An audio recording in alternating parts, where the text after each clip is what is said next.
जब लोगों को बताते हैं तो लोग इतना ज्यादा भड़कते क्यों हैं इस बात पर, मतलब वो एक्सेप्ट क्यों नहीं करते ये इस इस्लाम चीज की को? देन है।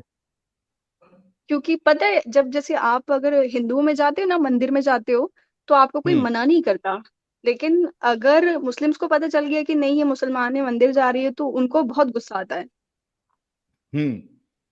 बाकी हिंदुओं को प्रॉब्लम नहीं है कि मुस्लिम और मंदिर आई है, या ये कुछ और ऐसा काम कर रही है जो हिंदू करते हैं, तो उन्हें कोई इशू नहीं है। हम्म। सिर्फ मुस्लिम्स को ही इशू है। इवन इतना ज्यादा है कि आप नहीं, ऐसा नहीं करो, अगर किसी को पता चलेगा तो पहले आपको धमकाएंगे, एंड देन आपको मार भी सकते हैं। सही तो बात है। क्या ये रियलिटी है कि मतलब ऐसे कोई किसी को आसानी से मार सकता है? नहीं, आसानी से तो नहीं मार सकता, लेकिन देखो, एक होता है ऑनर किलिंग। ऑनर किलिंग जो होता है ना, उसमें एक इंसान पागलपन की हद तक पहुंच जाता है। समझ रहे? इन लोगों से डरना चाहिए, मतलब ऐसे लोगों से। अभी वो जो हदीस बताई गई थी अबू दाऊद की, जहां पे वो नाबीना सहाबी जो थे, हम्म। नाबीना सहाबी जो थे, वो उनकी जो स्लेव थी, जिससे बच्चे भी थे, हम्म। या वो पेट से थी, वो ओके। रसूलुल्लाह को बुरा भला बोला करती थी, रसूलुल्लाह की मजाक उड़ाया करती थी। अब उस शख्स ने उसको मना किया, हम्म। वो नहीं मानी। मना किया, नहीं मानी। एक बार जब फिर करने लगी, क्या किया उसने? खंजर लेके आया, उसके पेट पे रखा और दबा दिया यहां तक कि वो मर गई, और उसका जो बच्चा है वो भी वहां नीचे गिर गया। हेलो। एक मिनट, एक मिनट, एक मिनट भाई, टेंशन ना ले, मैं मौका दूंगा आपको, म्यूट कर ले। इसको ही बोलते हैं पागलपन, कि बच्चा पेट में होते हुए उस बंदे ने उसको कत्ल कर दिया। सोचो कितना बेरहम होगा। किस लिए, किसके लिए किया? सिर्फ रसूलुल्लाह का मजाक विजाक उड़ाती थी उसलिए। कन्हैया लाल का क्यों हुआ? बेरहमी से किया ना। तो ये पागलपन इस्लाम ही दे सकता है। इतना बड़ा पागलपन सिर्फ इस्लाम ही दे सकता है, और इस्लाम के चक्कर में लोग किसी भी हद तक पागलपन का शिकार हो सकते हैं। और उसी पागलपन को का इलाज करने के लिए हम ये कोशिश कर रहे हैं।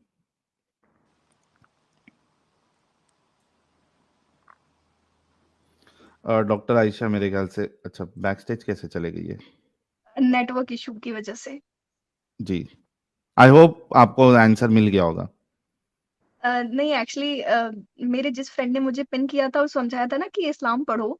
अभी हम्म। उसी ने मुझे समझाया कि ये जो तुम अवेयरनेस कर रही हो, जो सामाजिक कार्य में तुम जुट गई हो कि लोगों को समझा रही हो, हम्म। तो बोले नहीं करो। क्योंकि अल्टीमेटली एक लेवल के बाद ये तुम्हें बहुत मतलब टारगेट करेंगे, एंड तुम्हारी जान का भी खतरा हो सकता है, और तुम्हारे साथ साथ हम सबकी भी। हम्म। तो वो नहीं, चीज मैंने देखिए, समझ के अगर आप बाहर थी। सेफ्टी के साथ, अगर देखिए, दो चीज है। एक है कि एक्टिविज्म करना, ओके। ठीक है। एक है एक्टिविज्म करना, एक है कि सिर्फ इस्लाम छोड़ देना। हिंदुस्तान में है हम, कोई पाकिस्तान या बाहर जगह पे नहीं है। हिंदुस्तान में हम्म। आप सिर्फ इस्लाम छोड़ के, यानी कई सारे एरिया में आप एक नॉर्मल लाइफ गुजार सकते हैं। हाँ, अगर आप एक्टिविज्म करेंगी और वहां पे आप फिर अड़ोस पड़ोस वहां सबको सवाल विवाल करने लगेंगी और बोलेंगी रसूलुल्लाह ऐसे वैसे, तो आपकी जान को 110% खतरा है। ओके। हाँ, एक तो वो हो गया। दूसरा कैसा है कि आप यूट्यूब पे एक्टिविज्म करना चाहती है। यूट्यूब पे एक्टिविज्म आपको करना है, तो उसके लिए आपको बहुत बहुत ज्यादा ध्यान रखना पड़ेगा कि किसी तरीके से आप अपनी कोई भी ओरिजिनल डिटेल किसी के साथ शेयर ना करें। ओके। आप अपना रियल नाम ना रखें। हाँ, आवाज का भी बहुत से बार होता है कि लोग आवाज से भी पहचान लेते हैं। तो अब जी। कितना आपको लोग जानते हैं उस पर भी डिपेंड करता है कि आपकी आवाज से आपको पहचान ले। तो इसमें बहुत सारे रिस्क है। अगर एक ऐसा इंसान है जिसको जो ज्यादा मतलब एरिया में पॉपुलर नहीं है, उसके ज्यादा मुस्लिम दोस्त नहीं है या कट्टर मुस्लिम दोस्त नहीं है, तो आप कर सकते हैं। लेकिन आप, अगर लोग आपको जानते हैं और आप एक्टिविज्म कर रही हैं, then there is always a risk. फिर आपको हमारी तरह जो है फिर वो अपना घर बार छोड़ के निकलना पड़ेगा, ये सब करना पड़ेगा। So think about it. Secondly, activism करने के लिए आपके पास नॉलेज भी होना चाहिए। सिर्फ एक्स मुस्लिम बन गए और हम सोचे कि भाई चैनल ओपन कर लेते हैं एग्जैक्टली। और हम स्ट्रीम चलाएंगे, तो ऐसा नहीं, पॉसिबल नहीं है। चैनल ओपन करने की बात नहीं है यहाँ पे। बात ये है कि अगर अपने रिलेटिव्स को भी आप बताते हो तो वो कहीं ना कहीं आपको बाइकआउट कर देते हैं। हाँ, करेंगे ही ना, क्योंकि वो डिपेंड करता है कि आपके रिलेटिव कितना इस्लाम को सीरियसली लेते हैं, कितना फॉलो करते हैं, उस पर डिपेंड करता है। कोई चाहे इस्लाम को सीरियसली ना ले, चाहे कोई नमाज ना पढ़े, रोजे ना रखे, लेकिन जहाँ इस्लाम की बात आती है उनको सारा ईमान जाग जाता है उनका उसी दिन। वैसे हाँ, भले ये रोजे आपकी ना बात रखेंगे, सही है भले कि नमाज आप ना एक बार पढ़े। नमाज ना पढ़ो ये सब चल जाएगा, लेकिन मैंने अभी वही बताया ना आपको कि आप रसूलुल्लाह के खिलाफ या रसूलुल्लाह के बारे में बोलना शुरू कर देंगी, सवाल करना शुरू कर देंगी, तो जाहिर सी बात है कि लोग आपके दुश्मन बनेंगे, आपके हो सकता है घर वाले भी दुश्मन बन जाए। Okay. So you have to take your decision कि आपको रिस्क लेके आ, ये करना है, लोगों को बताना है, या आप निकल गई, आप खुश है, अपनी जिंदगी नॉर्मल गुजारें, वैसे गुजारना है, या हमारी तरह कफन मान के बाहर निकलना है। Totally depends on you, but you should know what can be the consequence. Okay.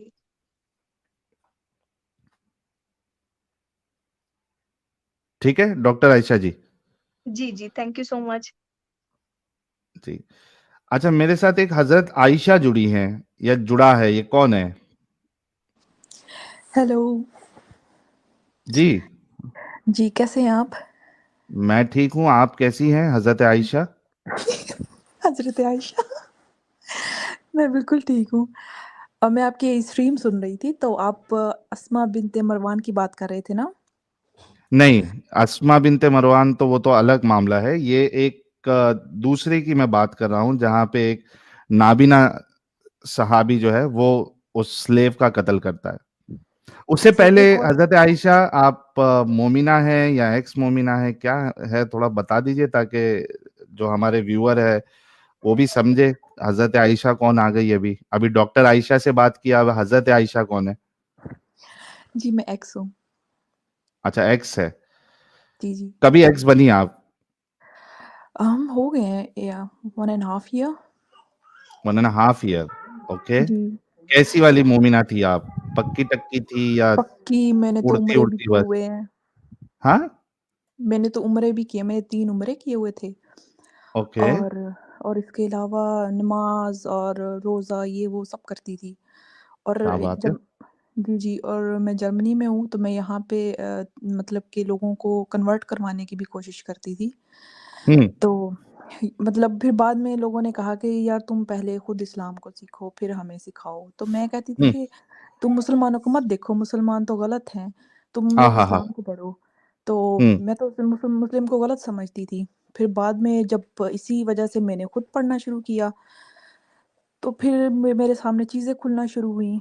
तो फिर अच्छा, उसके उससे बाद पहले अगर आप प्रैक्टिसिंग मोमिना थी तो सूरा जी, इरा भी आपको कुछ याद होगा। अभी मुझसे सूरत मत सुनने लग जाना, मुझे बहुत नफ़रत है। नफरत है, लेकिन आपको पता नहीं है कि हमारे पे ऐसा लोग इल्जाम लगाते हैं कि हम फेक एक्स मुस्लिम्स को लेके आके बिठाते हैं। जी, तो जी। थोड़ा सा हमको करना पड़ता है, अगरचे वो पसंद ना हो, लेकिन करना पड़ता है ताकि लोगों को एक मतलब आपके तरह जरिए से बहुत सारे लोगों को इंस्पिरेशन मिल सकता है। इस वजह से जी। नहीं चाहते हुए भी आप अगर सुना दे कोई भी सूरा तो ज्यादा अच्छा होगा। कौन-सी सुनाऊँ? कोई भी सुना दे, आपकी मर्जी वाली। ओके, कुल वल्लाहु अहद अल्लाहु समद लम यलिद वलम यूलद वलम यकुल लहू कुफुवन अहद। और कोई? ये तो छोटा, सबसे छोटी वाली पकड़ ली आपने। हाँ, अलहम्द शरीफ सुनाऊँ आपको? अलहम्द हाँ, शरीफ जिसे अलहम बोलते शरीफ हैं। सुनाना, फिर हम अलहम और कोई दूसरी गुंडे वाली आयत सुनेंगे। शरीफ है तो उसका ऑपोजिट गुंडा आयत भी होना चाहिए, गुंडा सूरा। आपको पता है मैंने काफ़ी देर हो गई इन चीज़ों को छोड़े हुआ है, तो हम्म। मुझे कुछ याद भी नहीं रहा है अभी। मैंने चीज़ों को छोड़ने मतलब कि ज़हन से निकाल दी। बस मैं अभी जब मैं स्टडी कर रही थी तो सिर्फ़ मैं तर्जुमा पढ़ती थी। अच्छा, अलहम का सुना दे, चलिए अलहम का सुना दे। ओके, अल्हम्दुलिल्लाहि रब्बिल आलमीन अर्रहमानिर रहीम मालिकि यौमिद्दीन इय्याका नअबुदु व इय्याका नस्तईन इहदिनस सिरातल मुस्तकीम सिरातल लज़ीना अनअमता अलैहिम गैरिल मग़दूबि अलैहिम वलद्दालिन। ये क्या अपने गले में 2x लगाया हुआ था क्या आपने? क्या मतलब? ऐसा लग रहा है जबरदस्ती तरावी पढ़ने के लिए आए हैं मौलाना। क्योंकि मुझे वो किरत-शिरत में आपको पता है मैंने मदरसे से पढ़ा है और क्या कहते हैं, मैं बहुत कोशिश करती थी कि मैं बहुत अच्छी किरत से पढ़ूँ और मैं मतलब कि मेरी वॉइस सबसे अच्छी हो, यू नो हुँ। और मैं नाते भी बहुत पढ़ती थी। मैं अपने स्कूल में टॉपर थी नात पढ़ने में मीठा और मीठा genau है मेरे बिल्कुल, बिल्कुल मोहम्मद का नाम, और वो कसीदा मीठा बुर्दा शरीफ पढ़ती मीठा थी। है मेरे मोहम्मद का नाम, उन पे लाखों करोड़ों करोड़ों दुरूद व सलाम। आपने मेरे अंदर का भी नाच वाला वो जगा दिया। हाँ, थैंक यू सो मच। आप बताइए आगे। तो फिर हम लोग इतना इतना नात ख़्वानी में आगे थे मैं और मेरी 3-4 दोस्त थे। हम लोग कसीदा बुर्दा शरीफ पढ़ते मतलब कि वो पाकिस्तान में जैसे होता है। हुँ, तो मतलब बहुत कट्टर किस्म के जो मुस्लिम्स होते हैं ना, मेरी फैमिली भी बहुत ज़्यादा है। हुँ, लेकिन उसके बाद बाद में चीज़ें पता चलती रहीं कि यार ये क्या है। सबसे पहले तो मुझे सब प्रॉब्लम था स्लेवरी से और क्या कहते हैं इस्लाम में जो औरतों के कोई राइट्स नहीं हैं। फिर उसके अलावा बच्चों की शादियाँ और ये वो। तो मुझे लगने लगा मैंने कहा यार ये कोई खुदा का तो हो ही नहीं सकता कि छोटे बच्चों की शादी हमारे हमारे वहाँ होती थी हमारे एरिया में ना, लोग इन चीज़ों को गलत समझते थे कि यार नहीं है इतनी एज होनी चाहिए लड़की की। लेकिन अभी भी हमारी जो सिटी है वहाँ पे चाइल्ड मैरिज होती हैं।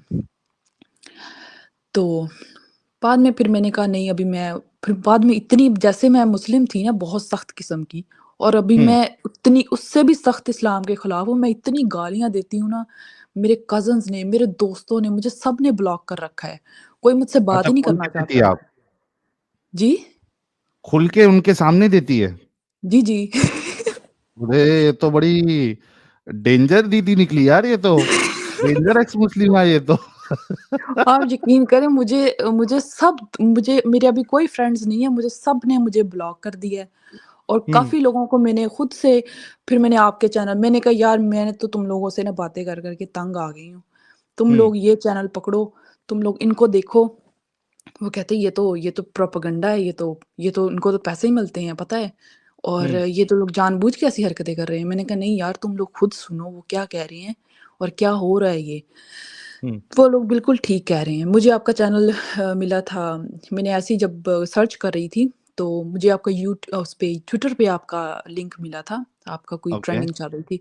तो वहाँ से हुँ, मेरी आपसे पहले भी बात हुई है। मैंने आपको अच्छा। बताया था शायद आपको याद हो। हुँ, तो फिर उसके बाद मैंने वो भी लिंक्स काफ़ी शेयर किए थे उसके बाद और मेरी गालियाँ सुन के मैं मोहम्मद को गालियाँ देनी और ये वो। यहाँ मत दे देना प्लीज़, हाथ जोड़ के रिक्वेस्ट है। मैं तो जब मैं तो कहती मैं सोच रही होती हूँ समटाइम जैसे आप लोग मोमिनों से बात कर रहे होते हैं, मैं तो सीधी डायरेक्ट गालियाँ देनी शुरू कर दूँ। आप लोग पता नहीं कैसे कंट्रोल करके बैठे होते हैं कि हुँ, इतने तहज़ीब के साथ आप लोग डिफेंड कर रहे होते हैं अपने पॉइंट्स को। मैं तो अगले बंदे को समझ ना आ रही हो, मैं तो गालियाँ देनी शुरू कर दूँ उनको। भई तुम लोगों का खोपड़ा नहीं है, तुम लोगों को समझ नहीं आ रही है, कि क्या तुम लोगों में इंसानियत के नाम की चीज़ नहीं है? तो सम टाइम जब मैं बैठी होती हूँ तो मैं टीवी लगा के तो मुझे मेरा हस्बैंड बोलता है कि यार तुम हर टाइम इसी बंदे को सुनती रहती हो। तो मैंने हुँ। कहा बोलता तुम इसको लाइक करती हो? मैंने कहा नहीं ये तुम्हें समझ नहीं आती हिंदी नहीं तो अरे! तुम वो जर्मन इनसिक्योर फ़ील हो रहे हैं आपके हस्बैंड। वो हर टाइम जब भी टीवी ओपन होता है तो आपका चैनल ओपन होता है। कहता है हुँ, इतना तुम सुनती हो तुम खुद क्यों नहीं स्टार्ट कर देती हो? मेरा हस्बैंड जर्मन है तो उसको हिंदी समझ नहीं आती। तो हुँ, वो भी बैठा देखता रहता है। आपको एक और बात बताऊँ जब हम लोगों ने शादी की थी तो तब मैंने उसको बोला कि अगर तुम मुझसे प्यार करती हो ना तुम्हें इस्लाम कन्वर्ट करना पड़ेगा। हुँ, बोलता है ठीक है, बोलता है मैं इन चीज़ों पे बिलीव नहीं करता बट तुम कहती हो तो मैं कर लेता हूँ, तो मुझे इस चीज़ से कोई नहीं है। तो उसने किया। फिर बाद में जब हुँ, उसने कहा कि मेरी स्टार्ट ही यहीं से हुआ था कि जब मैं प्रीचिंग कर रही थी, लोगों को बता रही थी कि आप भी इस्लाम कबूल करें, तो मैंने अपने हस्बैंड को ही बोला। उसने कलमा तो पढ़ लिया था। फिर मैंने उसको बोला, मैंने कहा यार तुम नमाज़ भी पढ़ो, तुम ये भी करो, तुम ये भी करो। वो कहता है यार मेरे पास टाइम नहीं होता। उसको मैंने ज़बरदस्ती रोज़े भी रखवाए थे। भूखा मैंने मारा खुद भी आपने। रो मैंने उसको बोला तुम भी रोज़ा रखोगे। वो बेचारा सुबह कुछ भी नहीं खाता था और सारा दिन भूखा रहता था, काम करता था और शाम को वापस आता था। वो इतना उसका मूड बना होता था और सर में दर्द हो रहा है मेरे और ये वो। तो मुझे इतना तरस आता था। मैंने कहा जब मैं तुम्हें सहरी बना के देती हूँ तुम खाते क्यों नहीं हो? बोलता मैं इतनी जल्दी सुबह नहीं खा सकता उठ के। तो हुँ। उसने मेरी वज़ह से रोज़े भी रखे थे। तो फिर जब मैंने उसको बोला, मैंने कहा तुम इस्लाम को पढ़ो ना। बोलता है मैंने पढ़ा है। बोलता है मैं कुछ भी नहीं कहना चाहता, मैं इस पे बात ही नहीं करना चाहता। मैं तुम्हें यही कहूँगा तुम खुद भी पढ़ो। फिर मैंने कुरान पढ़ना शुरू कर दिया। फिर जब मेरी सूरत निसा आई ना, फिर मेरा दिमाग ख़राब शुरू हो गया। मैंने कहा यार ये औरतों के खिलाफ है या औरतों के बारे में है, मतलब उनकी फ़ेवर में है ये? तो मुझे इतना हाँ, गुस्सा आया। मुझे लोगों ने कहा कि यार औरतों के लिए तो सूरत आई है। हम लोग तो पहले इतने बेवकूफ़ थे कि हम लोग हर टाइम जो है बस अरबी में पढ़ते रहते थे, कुछ समझ नहीं आती। और जब मुझे याद आता है ना, मैंने कहा यार कारी से इतने डंडे खाए, मेरा दिल करता है अभी कारी को जाके वो डंडे वापस मारूँ। सच में इतनी मार पड़ती थी, मदरसे में इतनी मार पड़ती थी हमें। मैंने कहा यार इस किताब के लिए इतनी मार खाई यार, ये क्या बकवास लिखी हुई है सब। तो मेरा दिल करता है अभी उसका बाजू नहीं है, मेरा दिल करता है उस कारी का दूसरा बाजू भी तोड़ दूँ जाके। अच्छा, इसमें मेरे को एक सवाल, बहुत सारे पाकिस्तानी जो है वो आते हैं और आप खुद भी एक जी, एग्ज़ाम्पल है। तो ये जो बीच में जो मौलवी मुल्ला जो रो रहे थे, टीवी पे जी, बैठ के, आपने देखा भी रहेगा वो क्लिप, हमने जी, उस पे जी। रिएक्शन भी दिया था। तो मुझे लगता है आप जैसी और आप जैसे पाकिस्तान में भरे पड़े हैं। बहुत, बहुत। मैं काफ़ी कुछ 2-3 फ्रेंड्स हैं जिन्होंने इस चीज़ को समझा, लेकिन वो कहते हैं यार हम छोड़ नहीं सकते, हम पाकिस्तान में रहते हैं, तो हम हुँ, लोग क्या करें? हमारी तो फैमिलीज़ मतलब कि इतनी इन चीज़ों आपको पता है वो रिलीजन में इतना डीप है और ये पॉलिटिक्स भी है सारी के क्या कहते हैं कि हम लोगों को इस्लाम को लेके आना, हर चीज़ में इस्लाम घुसा देते हैं। जब तक हुँ। इस्लामिक टच नहीं आएगा ना, इनको वो ज़रा-ज़रा टच मी इनको कुछ भी नहीं होगा तब तक वो कुछ भी नहीं होता इनका कि हाँ भई वो कुछ टच ही नहीं हुआ जब तक इस्लामिक टच नहीं आएगा। इतने मतलब इनका दिमाग कोई ख़राब है ना इन लोगों का। आप यकीन करें, मैं घर में जब भी कॉल करती हूँ ना, जब मुझे कहेंगी अस्सलाम वालेकुम रहमत, मैंने कहा अभी अभी मैं तुम्हें यहाँ पे ना गोली मार दूँगी अगर तुमने रहमतुल्लाह कुछ ऐसा बोला तो। सच में इतना गुस्सा आता है। मैंने कहा तुम लोग उर्दू में बोलो कैसे हैं आप? बस बात खत्म। मैंने कहा ये क्या अस्सलाम वालेकुम ये वो। ये मेहनत कराना ज़रूरी है। वही ना। तो फिर जब सूरत निसा मैं आपको बता रही थी सूरत निसा आई जी, तो जी। फिर मेरा जो दिमाग ख़राब हुआ। मेरा दिल मैंने कुरान को इतना गुस्सा आया मेरा दिल करे मैं क्या करूँ? फिर मैंने सारा कुछ छोड़ के मैंने तर्जुमा पढ़ना शुरू कर दिया। तो फिर हुँ, मुझे मुझे हँसी भी आई, मुझे गुस्सा भी आए। मैंने कहा यार ये क्या किताब है? फिर मैंने और ज़्यादा इस चीज़ पे सर्च करनी शुरू कर दी। मैंने घरवालों को बोला कि हाँ, उनको भी थोड़ा-थोड़ा बताने लगी। वो कहते तुमने इस्लाम के अंदर नहीं जाना। इसको बस छोड़ दो, तुम जो जो कर रही है छोड़ दो, बस इसको आगे तुम्हें जानने की ज़रूरत नहीं है, जितना तुमने पढ़ लिया, बस बहुत है, आगे नहीं जाना। तो मैंने कहा मैंने कहा ये कैसे हो सकता है? मैंने कहा मैं तो समझना चाहती हूँ कि ये क्या है? मैंने कहा आप लोग खुद ही तो कहते हो कि कुरान पढ़ो, आपको पता चलेगा कि कुरान में क्या है। तो मैंने अपने सब घरवालों से भी बोला ये वो सब बोलते ही ओए होए होए! ये तो गुस्ताख़ी रसूल हो गई है। हुँ। तो मैंने कहा हाँ, जला दो मुझे। कहते गुस्ताख़ी रसूल हो गई है ये तो। मतलब कि इतना ज़्यादा हम मेरी फ़ैमिली में हुआ था इस चीज़ों का, तो मैंने उनको बोला कि अगर आप इन चीज़ों को नहीं पसंद मेरी पहले बात सुनो। फिर मैं हाइपर हो जाती थी कि मैं बात करते-करते ना मोहम्मद को गालियाँ देनी शुरू कर देती थी। अरे और रे रे रे रे! दीदी गॉट मैंने नो अपने चिल। किसी ने और सही मैंने लिखा था, उनको दीदी गॉट नो चिल। वही ना, तो फिर मैं तो कहूँ वो रोज़े रखते थे, मैं कहती थी रोज़े क्यों रखे? क्यों अपने आप को अज़ियत दे रहे हो? बोलते रहमत का महीना है। मैंने कहा नहीं ये ज़हमत का महीना है। मैंने कहा क्यों खुद को ख़राब कर रहे हो? हालाँकि मैं खुद भी रोज़े रखती थी और मुझे गुस्सा हाँ। चढ़ता था, क्या यार सारा दिन भूखा रह के क्या मिलेगा? फिर मैं कहती थी ओह! नहीं, नहीं, नहीं, नहीं, अल्लाह, अल्लाह, अल्लाह, अल्लाह ऐसे इस्तग़फ़ार करना शुरू मतलब कैसी सोच आती थी कि ये क्या है यार इंसान खुद को ऐसे करे। फिर मैं कहती थी क्या भूख मैंने एक दिन सारा दिन भूखा रह के ना नमाज़ नहीं पढ़ी। कहते तुम्हारा रोज़ा ही नहीं हुआ। मैंने कहा ले मुझे और मैं इतनी ज़्यादा अब्यूसिव हो गई थी, मैं इतनी गालियाँ देने लग गई थी, इन्हीं सब चीज़ों की वज़ह से और मुझे कहते थे कि तुम तो हिंदू हो। मतलब हम्म। कि मुझे घर वाले कहते थे तुम हिंदू हो, तुम तो मुसलमान ही नहीं हो। मैंने कहा हम्म। तो हिंदू इंसान नहीं होते। तो हाँ मेरी हाँ हाँ। मुझे मेरी जो अम्मी है ना वो मुझे कहती होती थी, वो ईसाई बोलती होती थी, जैसे पंजाबी में कहते हैं तू तो सैन आ, मैं कहती थी हाँ ठीक है। मतलब कि वो मुझे क्या क्या इन तो, चीजों तो क्या बोलती थी? सैन सैन सैन क्या मतलब होता है उसका? ईसाई ईसाई को बोलते हैं ना पंजाबी में, अच्छा, हमारे वहां सैन बोलते हैं। बोलते हैं। नहीं वो बोलते हैं ऐसे एक्सेंट के साथ, तुम तो अच्छा अच्छा, सैन ओके। हो। हाँ। तो वो मुझे ऐसे बोलती थी तुम तो सैन हो, तुम तो हिंदू हो। तो मैं कहती थी भई ठीक है, अगर वो लोग हैं ऐसे, अगर आप कह रहे हैं वो तो इंसान है ना। तो फिर उसके बाद मतलब कि ये मेरी शुरू से चलती रहती थी, मैं फ़ॉलो भी करती थी।